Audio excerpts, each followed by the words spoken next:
இன்று இரண்டு மிகவும் முக்கியமான துறைகள் சம்பந்தமாக பேசப்படுகிறது. ஒன்று, முதலாவதாக உயிர் வாழ்க்கைக்கு தேவையான நீர் தொடர்பான ஒரு சட்ட மூலம் தொடர்பாக பேசப்படுகிறது. அதே போல் உயிர் வாழ்க்கைக்கு தேவையான உணவு சம்பந்தமான ஒரு சட்டத்திலே திருத்தத்தை கொண்டு வருவது தொடர்பாக பேசப்படுகிறது. அந்த வகையிலே இந்த நீர் சம்பந்தமான சட்டத்தை திருத்துவதன் ஊடாக நீர் விநியோகத்திலே இருக்கின்ற வளங்கள் துஷ்பிரயோகம் செய்வது அல்லது அரச வருமானத்தை குறைப்பது போன்ற விடயங்களுக்கு இந்த சட்டத்தை திருத்தத்தினூடாக தீர்வை காணுவதனூடாக இந்த நாட்டு மக்களுக்கு நீர் வளங்களிலே ஒரு சிறந்த சேவையை அரசால் முன்னெடுக்க முடியும் என்று நான் நம்புகிறேன். அதேபோல் இந்த விலங்குகள் திருத்த சட்ட மூலத்தின் ஊடாக இந்த நாட்டிலே வாழுகின்ற மக்கள் மிருகவதையை தடுப்பதோடு உயிர்களில் அன்பும் கருணையும் காட்டக்கூடிய ஒரு இலங்கையை கட்டியெழுப்பக்கூடிய ஒரு திருத்தம் இந்த சட்டத்திலே கொண்டு வரப்படுவதாக நான் எண்ணுகிறேன். எனவே இந்த குறிப்பாக விலங்கு திருத்த சட்டம் மூலம் தொடர்பாக பேசுவதானால் எங்களுடைய நாட்டில் இந்த சட்டவிரோதமாக சட்டம் ஏற்கனவே இருந்தாலும் சட்டவிரோதமாக விலங்குகளை கடத்துவது அல்லது ஒரு இடத்திலிருந்து இன்னொரு இடத்துக்கு கொண்டு செல்வது தொடர்பாக பாரிய பிரச்சனைகள் இருக்கிறது. இவ்வாறு சட்டவிரோதமாக விலங்குகளை ஒரு இடத்திலிருந்து இன்னொரு இடத்துக்கு எடுத்து செல்வதாலே இந்த விலங்கு களவு என்பது ஒரு முக்கிய இடத்தை வகிக்கிறது. அதால் விலங்கு வேளாண்மையை நம்பி வாழுகின்ற விவசாயிகள் பொருளாதார ரீதியாக பாதிக்கப்படுகிறார்கள். அதே போல் இந்த விலங்குகளை அனுமதியின்றி சட்டவிரோதமாக ஒரு இடத்திலிருந்து இன்னொரு இடத்துக்கு எடுத்து செல்லும்போது விலங்குகளில் ஏற்படுகின்ற நோய்கள் ஒரு இடத்திலிருந்து இன்னொரு இடத்துக்கு பரவுவதற்குரிய வாய்ப்புகள் மிகவும் அதிகமாக காணப்படுகிறது. அதே போல் இந்த நீர் விநியோகம் சம்பந்தமான சட்டத்திலேயும் பல நல்ல விடயங்கள் இருக்கின்றது. இந்த விலங்கு வேளாண்மையிலே ஈடுபடுகின்ற விஷயங்களை நாங்கள் எடுத்து பார்க்குறதா இருந்தால் அமைச்சர் அவர்களிடம் கௌரவமாக நான் கேட்டுக்கொள்வது இரண்டு முக்கியமான விடயங்களை இந்த திருத்தத்தினுள் சேர்க்க வேண்டும் என்று நான் கேட்டுக்கொள்கிறேன். என்னென்னு சொன்னால், இந்த மேய்ச்சல் தரை சம்பந்தமான பிரச்சனை அதொரு மிகவும் மோசமானது. அந்த ஒவ்வொரு வருடமும் நாங்கள் ஒவ்வொரு கூட்டங்களிலும் பேசிக்கொண்டிருக்கின்றோம். ஆனால் சட்ட ரீதியாக அதுக்கு ஒரு தீர்வு காண வேண்டும் என்று இந்த சந்தர்ப்பத்திலே நான் ஒரு முன்மொழிவை முன்வைக்கின்றேன். அதே போல் வீதி விபத்துக்கள் தொடர்பாக பல தடவை நாங்கள் எல்லா இடத்திலும் பேசுகின்றோம். எங்களுடைய பிரதேசங்களிலே வீதி விபத்துக்கள், அதுவும் குறிப்பாக இரவு வேளைகளில் வீதி விபத்துக்கள் ஏற்படுவதற்கு இந்த வளர்ப்பு பிராணிகள் மிகவும் முக்கியமான காரணியாக அமைகின்றது. அந்த வகையிலே இந்த வளர்ப்பு பிராணிகளுக்கு இரவிலே ஒளிரக்கூடிய கழுத்துப்பட்டியையோ அல்லது பண்ணை விலங்குகளாக இருந்தால் அவர்களுக்கு காதில் போடுற அந்த இயற்கை இரவில் ஒளிரக்கூடிய பட்டிகளாக இடுவதன் ஊடாக வீதி விபத்துக்களை குறைப்பதன் ஊடாக நாங்கள் பல முக்கியமான உயிர்களை காப்பாற்றக்கூடிய ஒரு சூழ்நிலையை ஏற்படுத்தலாம். ஆகவே இந்த ரெண்டு விடயங்களையும் நாங்கள் சட்ட ரீதியாக அணுக வேண்டும் என்று கௌரவ அமைச்சர் அவர்களை கேட்டுக்கொள்கிறேன். அதே போல் இன்றைய திருத்தத்தோட தொடர்பில்லாவிட்டாலும் இப்போது சிறுபோக நெல் கொள்வனவு தொடர்பாக ஒரு பிரச்சனை இருக்கிறது. கௌரவ அமைச்சருக்கு நாங்கள் இந்த இடத்திலே நன்றி கூறுகின்றோம்.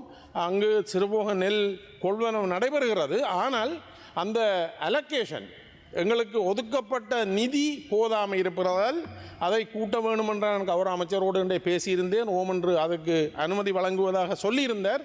அதுக்கு நன்றியை கூறிக்கொண்டு மிகவும் நீர் சம்பந்தமான ஒரு முக்கிய விடயத்துக்கு நான் இங்கு வருகிறேன். எங்களுடைய நாட்டிலே 88% மக்களுக்கு சஃபிஷியன்ட் வாட்டர், போதிய அளவு நீர் கிடைப்பதாக புள்ளி விவரங்கள் சொல்லுகின்றது. அதிலும் 80% மக்கள் மேம்படுத்தப்பட்ட இம்ப்ரூவ்ட் வாட்டர் ஃபெசிலிட்டிஸ் அவைகளுக்கு இருப்பதாக சொல்லப்பட்டாலும் 65% மக்கள் நுண்ணுயிர்கள் இருக்கிற, அதாவது ஈகோலை கண்டமினேட்டட் அல்லது ஈகோலா என்ற அந்த கிருமி நீரில் இருக்கிறது. 65% மக்கள் குடிக்கின்ற தண்ணியில் இந்த ஈகோலை கண்டமினேஷன் இருக்கிறது என்று சொல்லப்படுகின்றது. இது 2021ஆம் ஆண்டு சென்சஸ் டேட்டாஸை நான் இதில் சொல்கிறேன். ஆனால் இப்போ எங்களுடைய நாட்டில் மலசல ஊட வசதிகளை பார்க்கும்போது இந்த நாட்டிலே வாழுகின்ற 99% மக்களுக்கு மலசல கூட வசதி காணப்படுகிறது. அதிலே 94% மக்கள் தங்களுடைய சொந்த மலசல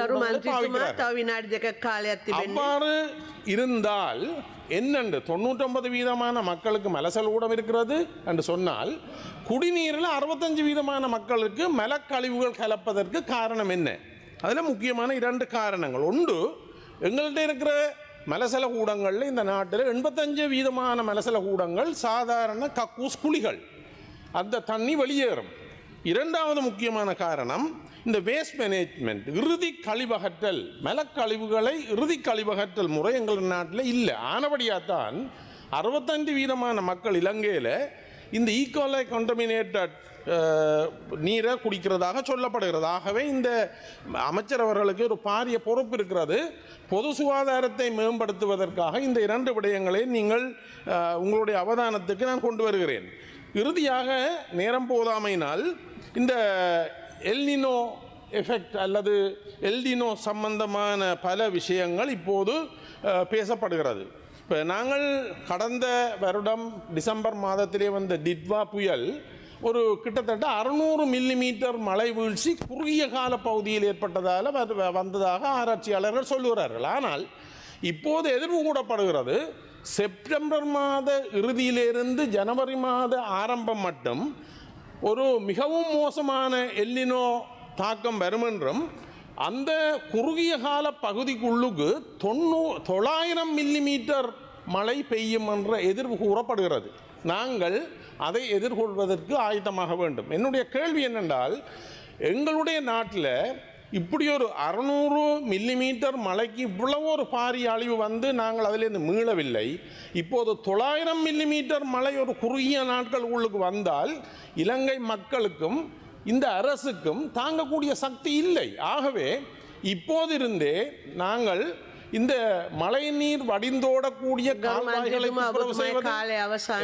என்ன ஒரு நிமிடம் தாருங்கள். இந்த மழைநீர் வழிந்தோடுகின்ற கால்வாய்கள், ஆக்கிரமிக்கப்பட்ட கால்வாய்களை அகற்றுவது, இப்படியான முன்னெச்சரிக்கை நடவடிக்கைகளை எடுப்பதன் ஊடாக இந்த பாரிய ஒரு அனர்த்தம் இந்த வருடமும் வராமல் இருப்பதற்கு நாங்கள் ஆவண செய்யலாம் என்று கூறிக்கொண்டு, இன்னும் சில முக்கியமான விடயங்கள் இருப்பதால் என்னுடைய இந்த ஆவணத்தை நான் சபைக்கு மேலதிக செய்திகளுக்காக எமது யூடியூப் தளத்தை சப்ஸ்கிரைப் செய்யுங்கள்.